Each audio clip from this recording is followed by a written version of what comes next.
पुत्रों में सबसे बड़े भरत हुए और भरत के नाम से ही हमारे देश का नाम भारत पड़ा। और भरत ने बहुत ही सुंदर राज्य किया।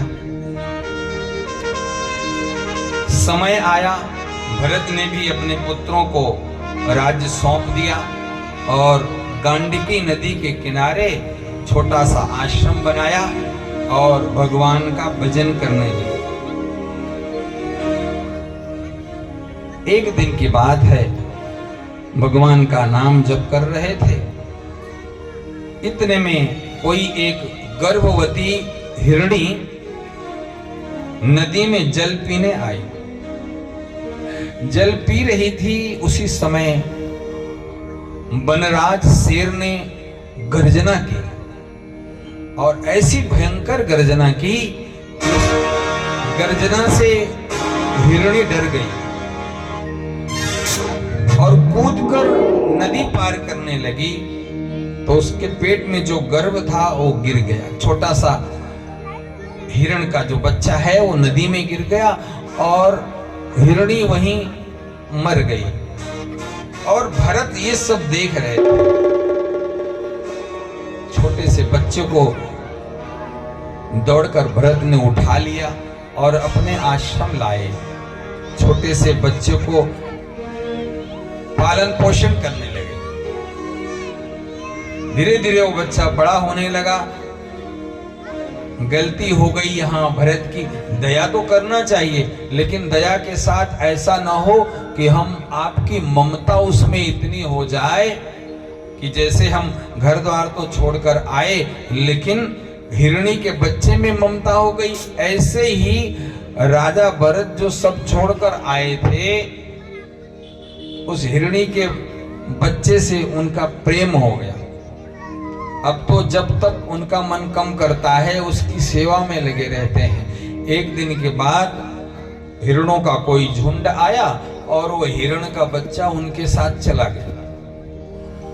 अब तो भरत को बड़ा दुख हुआ कि वो बच्चा न जाने कहां गया होगा, ऐसा ना हो कोई शेर उसे खा गया होगा। ऐसा मन में लाकर वो दुखी हुए और समय पाकर भरत की मृत्यु हो गई। और मृत्यु के समय ही उनको वही हिरण का बच्चा याद रहा। तो भगवान गीता में कहते हैं ना, मरते समय जिसकी याद रहेगी बाद में हमको आपको वही बनना पड़ता है।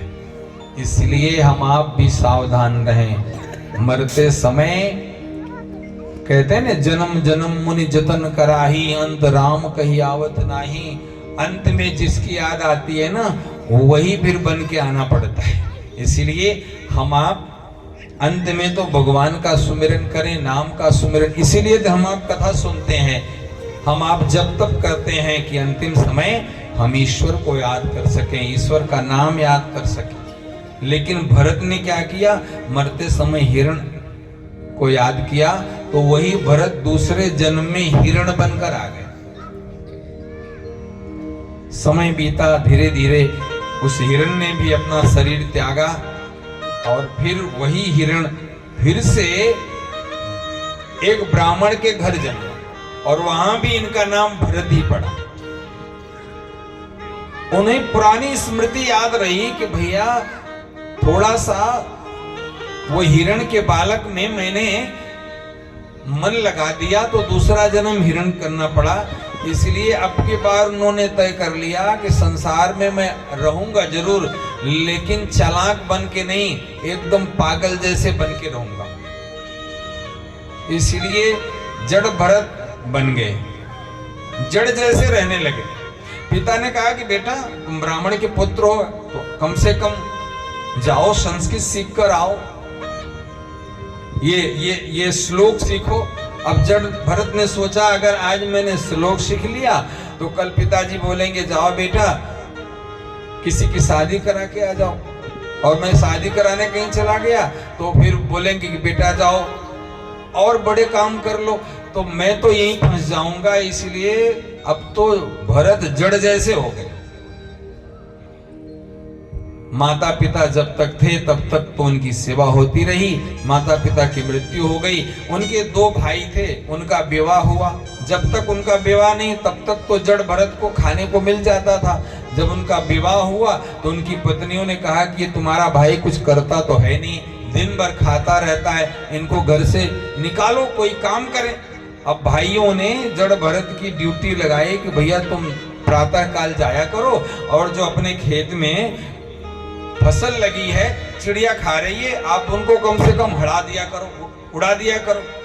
अब जड़ भरत ने सोचा कि भैया अगर आज मैंने जाके चिड़िया उड़ा दी सही ढंग से तो ये भाई बोलेंगे कल की जाओ जुताई भी कराओ, जाकर बुआई भी कराओ।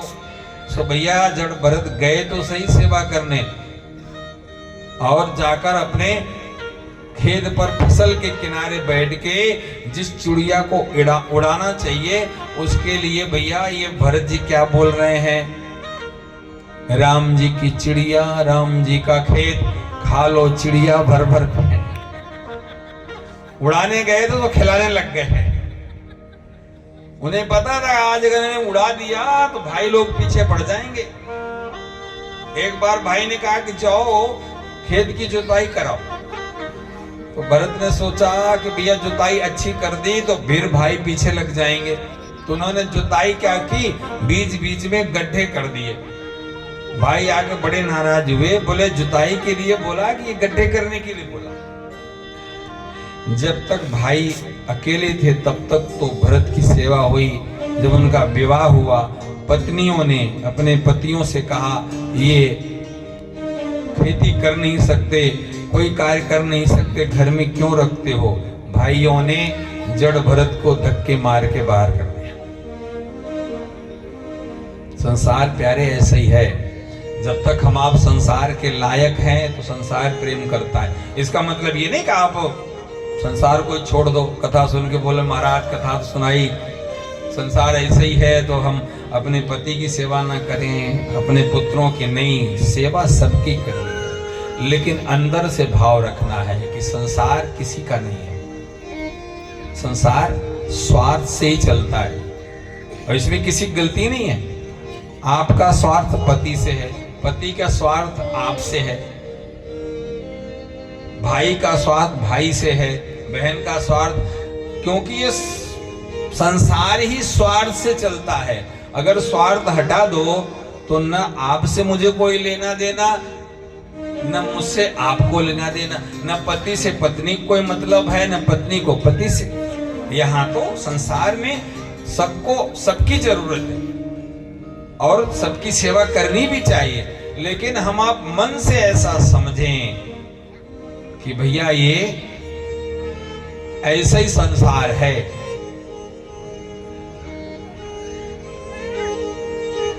जब तक यहाँ हम आप सेवा करते हैं, हमारे आपका शरीर सेवा लायक है तो संसार प्रेम करता है, और नहीं होता है तो कुछ अच्छे लोग तो करते हैं, लेकिन जो अति स्वार्थी है, और स्वार्थ जो है ना वो दोष नहीं है। देखो दोष क्या है, हमारे आपके शरीर में भगवान ने सब कुछ दिया है। कथा कहते हैं ना भाई हम बड़ा क्रोध करते हैं, क्रोध कम करो, लोभ खत्म करो, मोह खत्म करो। अगर ये सब समाप्त हो गया तो संसार में बचे ही क्या प्यारे। अगर आपका लोभ खत्म हो जाए तो आप तो नौकरी करने जाओगे नहीं। जब पैसे से कोई मतलब नहीं है, लोभ चला गया तो आप कुछ भी नहीं करोगे। तो भगवान ने हमको आपको इसलिए भेजा है कि कुछ न करो। भगवान ने हमारे आपके अंदर क्रोध भी डाला है, लोभ भी डाला है, मोह भी। अगर देखो मोह हमारे आपके अंदर खत्म हो जाए, मोह ममता अगर खत्म हो जाए तो हमारी माताओं को जब कोई पुत्र पैदा होता है, पुत्री पैदा होती है, अगर मोह नहीं होगा तो भैया वो बेटे को छोड़ के कहीं आ जाएंगी।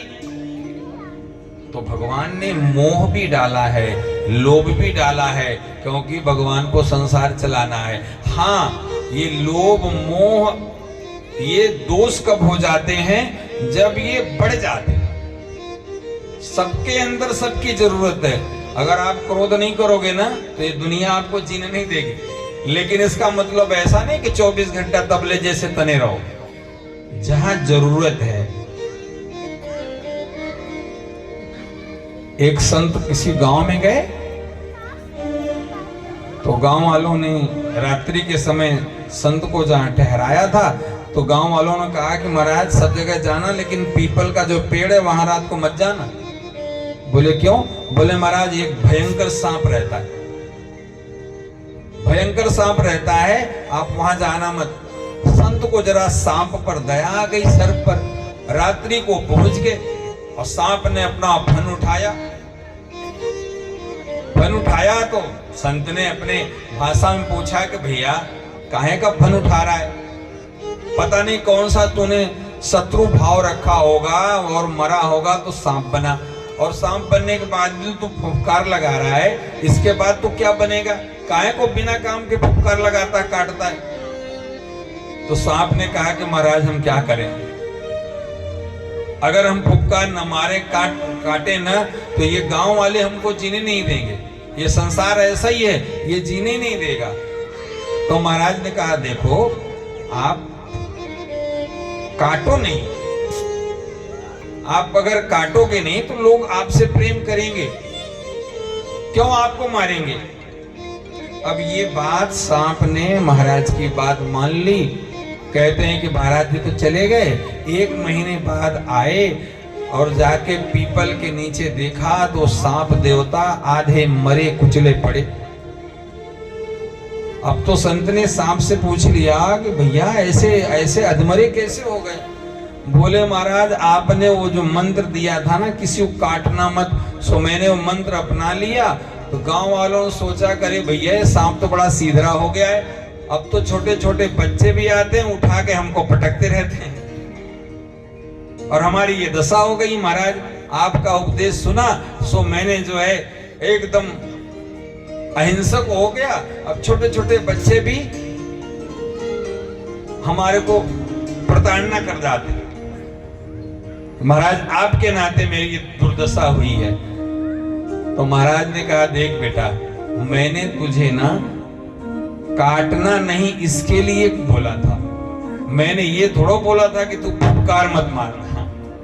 अगर तू फुफकार दिखावटी मारता रहता तेरे पास कोई आता नहीं, काट कर तो किसी का बुरा कर रहा था, मैंने इसलिए तुझे रोका। तो भैया ऐसे ही हमारे आपके अंदर ये जो लोभ मोह है ना, जब तक ये संयमित होगा तो भैया ये तो गुण बना रहेगा, लेकिन जब अति हो जाएगा ना तो वही दोष हो जाता है। आप वैद्य के पास जाओ तो हमारे शरीर के अंदर 3 चीज है, कफ, वात और पित्त। इन्हीं तीनों से ये शरीर चल रहा है। ये कफ, वात, पित्त हमारे आपके शरीर में भरा पड़ा है और उसी से शरीर चल रहा है। लेकिन जब बीमारी कब होती है? जब कफ ज्यादा बढ़ जाए, पित्त कम हो जाए, जब इसमें बैलेंस कम ज्यादा का होता है ना तो वही दोष बन जाता है। अगर वो नियम से संयमित चलता रहा तो वही गुण बनता है। तो भैया ये संसार वास्तव में असार तो है, लेकिन संसार को छोड़ के जाओगे कहां? संसार में ही रहना है, लेकिन मन में ये भाव रखना है कि भैया ये संसार स्वार्थ से चलता है।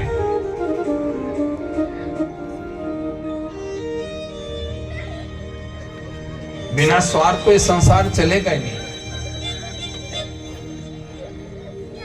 तो मन में ऐसा भाव रखना है, ऐसा भाव रखेंगे तो कहते हैं जीते जी ऐसा पुरुष धीरे धीरे मुक्त हो जाता है। बाकी तो संसार को लेके कोई गया नहीं, संसार तो यहीं रहेगा, यहीं संबंध रहेंगे, जाएंगे तो अकेले ही।